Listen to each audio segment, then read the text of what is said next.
Hey everybody, welcome back to Everything Drywall. This is Jim with Strays Drywall, and I haven't posted anything in a while. I've been super busy. I've got another YouTube channel called Park ADV, and I've been spending a lot of time getting material and posting material on that. What I do for my job is drywall. So today I am putting together a house, and I have to try to match the texture that's an orange peel on the walls. And I wanted to show you guys kind of what we're doing. Okay, so this wall was a window that was added. What I wanted to show you was in here, they had changed out the bathtub, and I went ahead and masked with my handy dandy masking, which I posted on the channel a while ago. This stuff is amazing. You can get it at any Home Depot or Lowe's. And it's basically 2 foot with tape already on it, and you just you apply it to your area, and then once you get it on there, it opens up like this to 2 foot. You know what I mean? But I don't want to open it yet because I've got to sand all this, and I've got to blend this texture onto this flat surface. And to do that, I use a sanding biscuit. And to do it, we just come in and we just grind this edge down. We want to try to push that edge and get that old painted texture to come up. That way you don't have that line, but you got to really get it ground down to where the old texture is actually coming through. You should not feel an edge.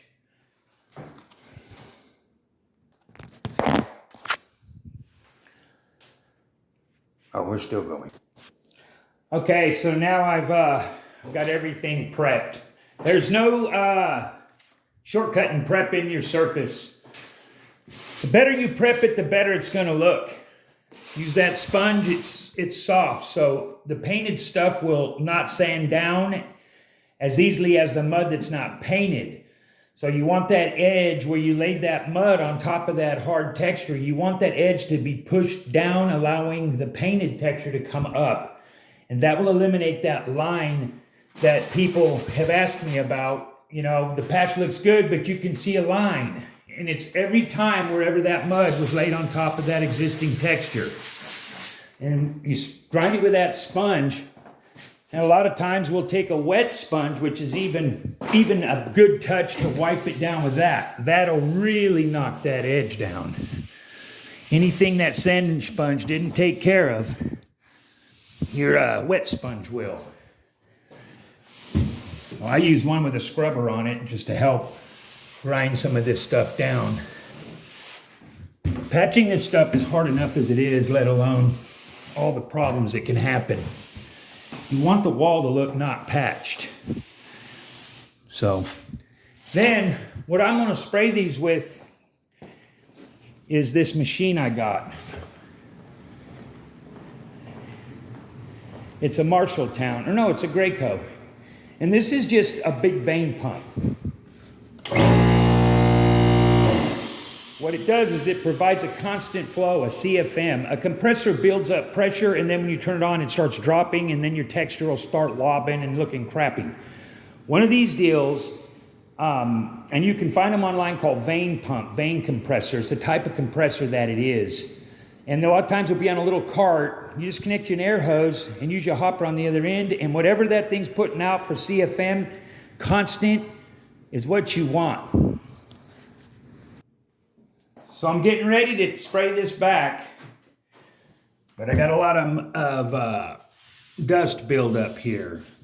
I'm gonna knock that off because I don't want that to blow up on my wall. So you'll see I'll clean it off a bit. A lot.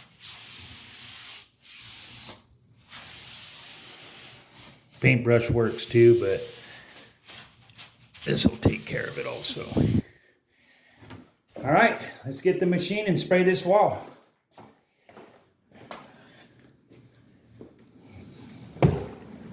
These houses I do about 800 or 900 of these a year in the Bay County area of Florida.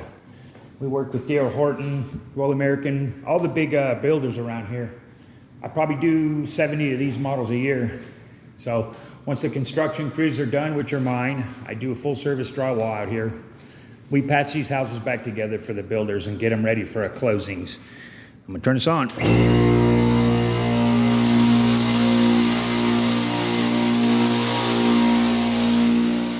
Now this hopper's pretty cool. It's a sealed unit, so it doesn't, the mud don't leak out of it.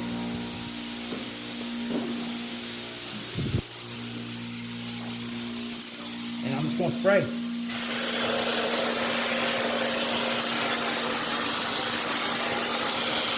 Trying to match what's on the wall, so you'll choose your tip. Oh, I'm out of mud. Well, I gotta get more mud.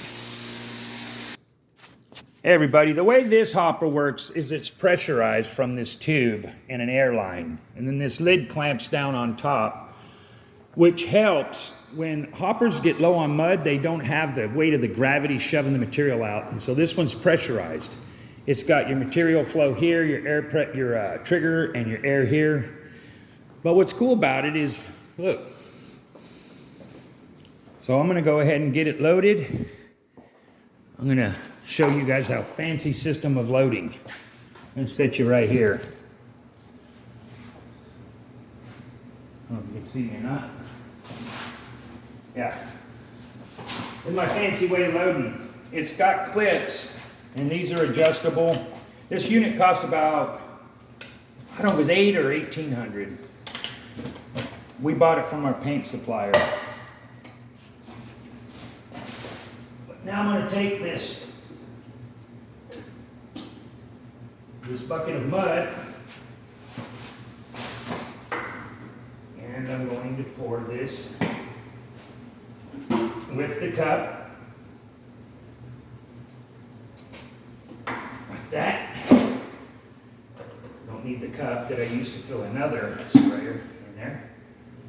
I'll wash my hand.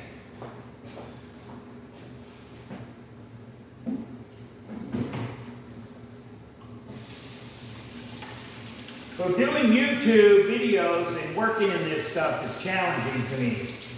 I've seen other guys doing it, and they're like, anyway, so what, and I'm not that guy.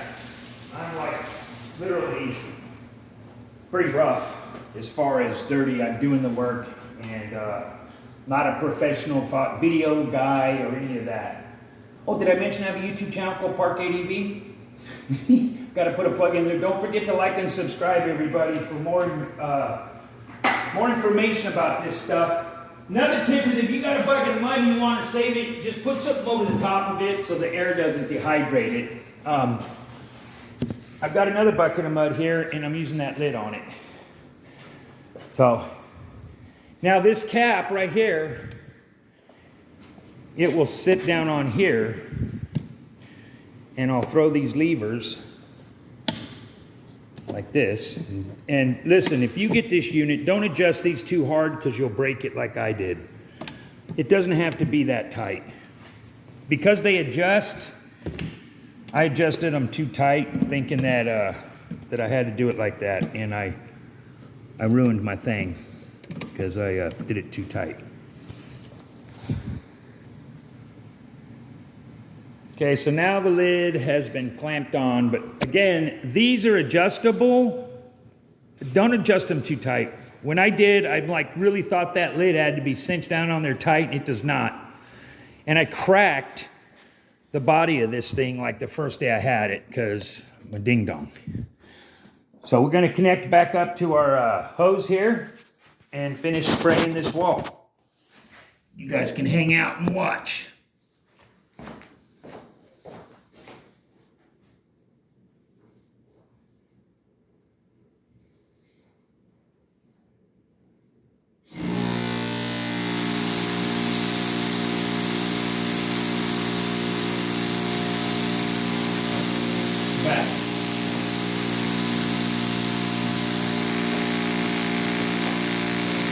So this thing comes with different tips when you buy it, and you'll learn what tips to use. Look at the existing texture and find out what size it is.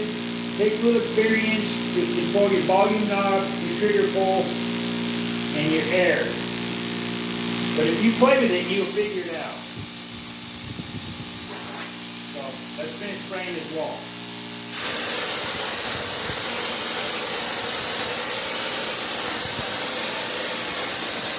And you just want to go to overlapping, sweeping pattern. Nothing too crazy.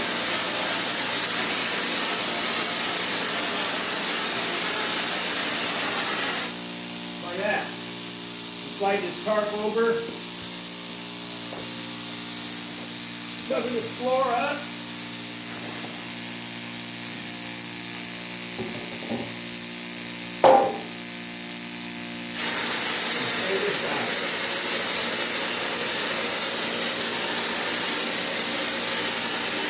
Overlapping pattern, keep moving.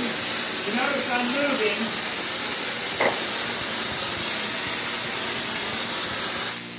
That's it.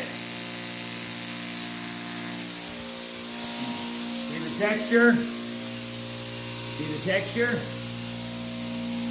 See how it looks? Pretty dang close. And then you'll come paint that. I could use a little more on the top. Right there on the top.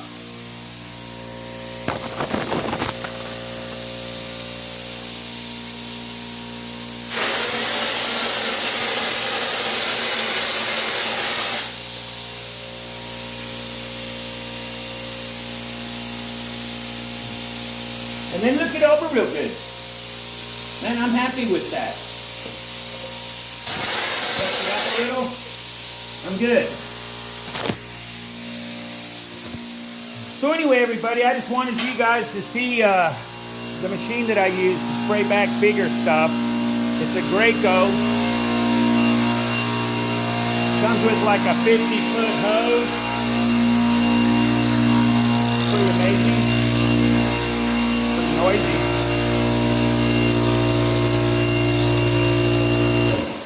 Sometimes when you're doing patches and stuff, it's required that you try to match big areas. And a machine like that, some guys use a compressor, and it's okay as long as you can maintain the CFM, because the mud does react how it comes out of the gun.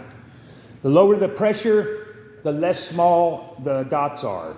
And it can really be a pain in the butt when you start out spraying a patch and everything's going good, and all of a sudden it's blowing big blobs, and you're like, what is going on? And the compressor's going full time, trying to keep up. That vane pump, those type of pumps right there that create a CFM that's constant. Boom, that's the air pressure you get, and you can dial your stuff into the type of texture you're trying to match. And that's what you'll get. Look at how beautiful that is. Now for stuff like this is what we call touch-up stuff. We use a Laco 6000, TG 6000. Got several different tips. Find the tip you like, and I'll show you how that works. The same mud that I used in that machine, in that sprayer on that machine, I'll use in the Laco. And it works the same way. Use a sponge if you want. Knock down your edges. Make sure you blend your edge in. Use a sanding sponge if you've got a bad edge. And you're going to blend this in, this edge. And you've got a bottle right here. You adjust right here on this nozzle. You turn it in or out. It depends on how big the pattern is, which means how big the dots are. And then you old guys like me, remember the old bug sprayers? I got it set up for knockdown right now, so I gotta wipe that off. Knockdown is that big sealing texture that you spray up there and you let it set until it's dried a little bit, and then you blade it off.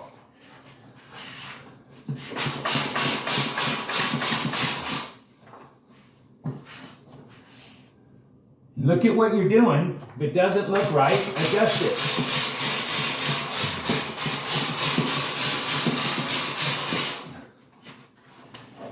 And then, voila. I don't know if you guys can see that or not.